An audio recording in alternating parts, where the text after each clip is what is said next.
Hello guys! Welcome back pala sa channel natin, and for today's video, ipapakita ko sa inyo kung ano yung mga pwede natin makain dito sa Lagoa. Itong Lagoa pala ay yung restaurant na katabi ng Pico Sands Hotel dito sa Pico. Ayan guys, ang dinner buffet pala nila ay nagkakahalaga ng 1,400 per person. Ito yung ating first station guys, hot water and coffee station. Then sa second naman, meron tayo dito mga juice. Ayan, dyan tayo pwede magkuha ng mga drinks. Then meron tayo ditong soup. Ayan guys. Ito palang Pico guys ay isolated. Malayo siya sa bayan. Ayan, nagpupunta yung mga tao dito para maligo sa kanilang beach. Meron tayo ditong steam rice.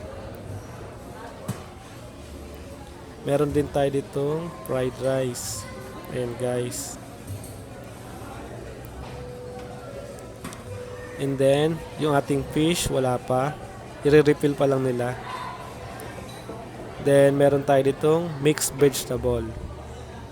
Yan yung mga pwede nyo makain dito sa Lagoa.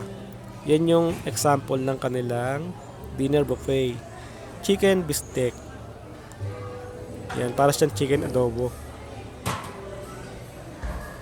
And meron tayo ditong beef rendang. Ayan.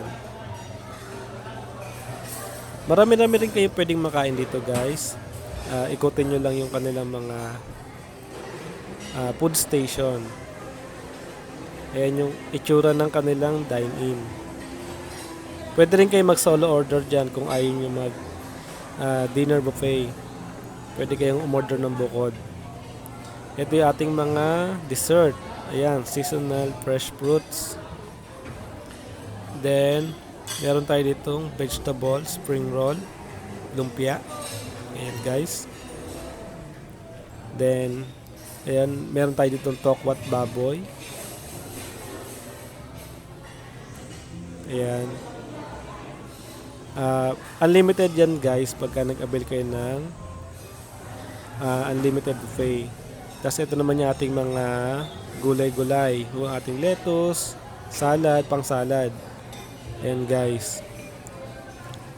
Ayan nakalagay may okra, may kangkong, may salted egg, may green beans, green mango.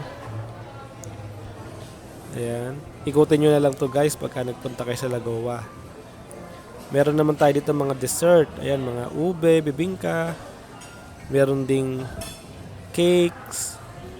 Yan, assorted pastries. Meron biko, with latik. Ayan, busog din kayo guys pagka nag-avail kayo ng kanilang unlimited buffet. Ayan, meron tayo dito mga bread. Ito yung ating bread station. Kompleto rin sila, meron sila mga palaman dyan guys. Yan, kung mahilig kayo sa tinapay, masusulit nyo siguro to. Ayun yung kanilang mga bread.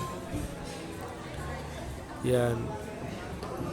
Pwede kayong kumuha ng kumuha dyan. Pero siguraduhin yung mauubos nyo yung mga kukuhanin nyo para naman hindi masayang. Ayan. Tapos lumipat naman tayo ngayon dito sa nagluluto. Dito guys, pwede pala kayo magpaluto ng mga noodles. Pwede kayong kumuha ng mga condiments or yung mga isasangkap doon sa inyong noodles. Yan, pwede kayo magpaluto ng pansit dyan.